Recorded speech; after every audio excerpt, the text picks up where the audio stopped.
Yes, student. So this is the second video of chapter 2 civics federalism. इस paragraph में आपको बताया गया है कि बेल्जियम में कैसे एक यूनिटरी गवर्नमेंट से फेडरल गवर्नमेंट बनती है, कैसे वहां पर पावर का डिवीजन होता है. फिर हमने पढ़े कि फेडरलिज्म क्या होती है, यूनिटरी गवर्नमेंट क्या है और दोनों कैसे एक दूसरे से डिफरेंट है. अभी हम देखेंगे, देखिए कि आप फेडरलिज्म की फीचर्स कौन कौन सी होती हैं. मीन्स एक कंट्री के लिए, फेडरल कंट्री होने के लिए उसके अंदर कौन कौन सी खूबियां, कौन कौन सी क्वालिटीज, क्या क्या चीजें होना जरूरी होता है. सो नंबर दो I have also given you in the notes. मैंने सेम ही दे दिया है आपके नोट्स में, तो चलिए बुक में देख लेते हैं. देयर आर 2 और मोर लेवल्स ऑफ गवर्नमेंट. आप पहले ही बता दिया कि कोई भी कंट्री फेडरल कंट्री जब तक नहीं हो सकता जब तक वहां पर 2 या 2 से ज्यादा लेवल नहीं होती हैं. तो फेडरल कंट्री होने के लिए 2 या 2 से ज्यादा लेवल गवर्नमेंट की होना जरूरी होता है. यू कैन से सेंट्रल गवर्नमेंट, स्टेट गवर्नमेंट और लोकल गवर्नमेंट. सेकेंड फीचर है कि हर एक लेवल को, टायर्स का मतलब लेवल, गवर्नमेंट की हर एक लेवल सेम सिटीजन को रूल करती है. अब सपोज कीजिए सेंट्रल गवर्नमेंट है हमारे यहाँ पर. सेंट्रल गवर्नमेंट क्या कर रही है, हम यूपी में रह रहे हैं तो हमें भी गवर्न कर रही है. सेंट्रल गवर्नमेंट की तरफ से हमारे लिए जो ऑर्डर होगा हमें वो भी करना पड़ेगा, और यूपी गवर्नमेंट की तरफ से हमारे लिए जो ऑर्डर आएगा हमें वो भी करना है फॉलो. तो दोनों ही गवर्नमेंट सेम सिटीजन को, ऐसा नहीं है कि सेंट्रल गवर्नमेंट के लिए अलग सिटीजन है कंट्री के और मीन्स उसके लिए अलग जो स्टेट गवर्नमेंट है, जो लोकल गवर्नमेंट है उनके लिए अलग citizen. No, it's not so. और हर एक टियर का मतलब हर एक लेवल का ज्यूरिसडिक्शन जो होता है वो अपना अपना होता है.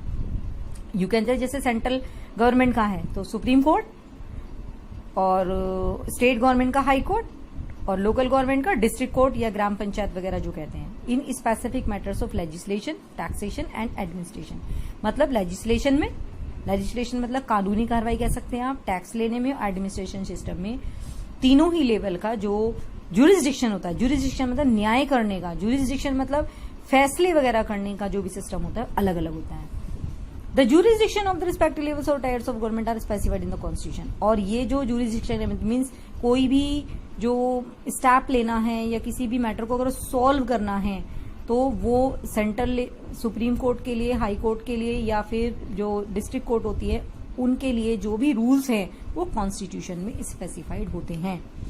So the existence of authority of each tyre of government is constitutionally guaranteed. Means वो भी कॉन्स्टिट्यूशन से बाहर होकर कोई भी डिसीजन नहीं ले सकते. एक हाई कोर्ट का जो मजिस्ट्रेट होता है या सुप्रीम कोर्ट का जो मजिस्ट्रेट होता है, जो भी वो डिसीजन लेता है या जैसे भी उसको काम करना होता है वो कॉन्स्टिट्यूशन के दायरे में रहकर ही करता है. Next, the fundamental provision of the constitution can not uni. हाँ, जो कॉन्स्टिट्यूशन में फंडामेंटल चीजें हैं जैसे फंडामेंटल राइट्स हैं या जो भी हैं वो इजिली, यूनिलेटरली मतलब इजिली चेंज नहीं हो सकता.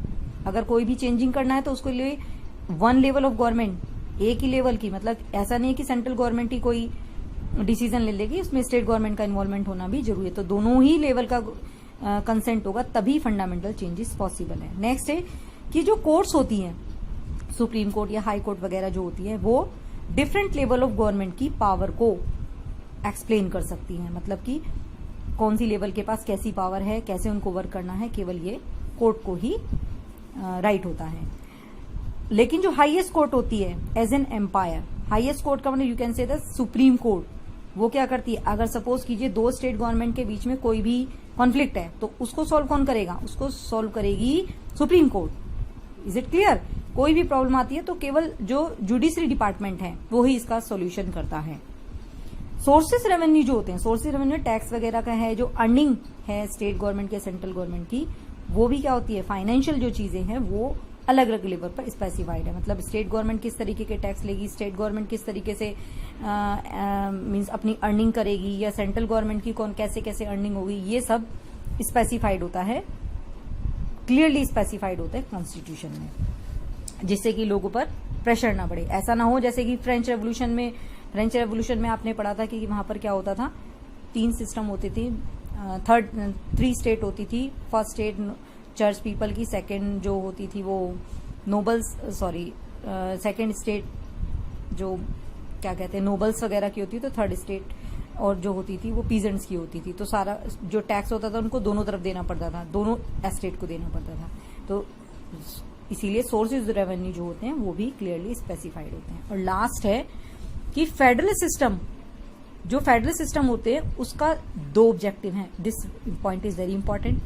क्या ऑब्जेक्टिव है कि किसी भी व्यवस्था को करने के लिए उसका एक ही ऑब्जेक्टिव होना चाहिए, वो क्या है, कंट्री की यूनिटी को बनाए रखना। लेकिन कैसे बनाए रखना, रीजनल डाइवर्सिटी को ध्यान में रखते हुए। ऐसा ना हो कि लोगों की लैंग्वेज, उससे लोगों को लैंग्वेज इशू बढ़ रहे हैं या फिर रिलीजन इशू बढ़ रहे हैं, लोगों में आपस में कॉन्फ्लिक्ट हो रहे हैं और गवर्नमेंट कोई ध्यान नहीं दे रही है, ऐसा नहीं होना चाहिए। तो फेडरल सिस्टम का सबसे इंपॉर्टेंट जो फीचर होता है कि कंट्री की यूनिटी को बढ़ाना, लेकिन साथ ही साथ डाइवर्सिटीज को ध्यान में रखते हुए। So these are the basic features of federalism. Is it clear? I hope it is clear to you. In the next video, I will let you know about coming together federation and holding together federation.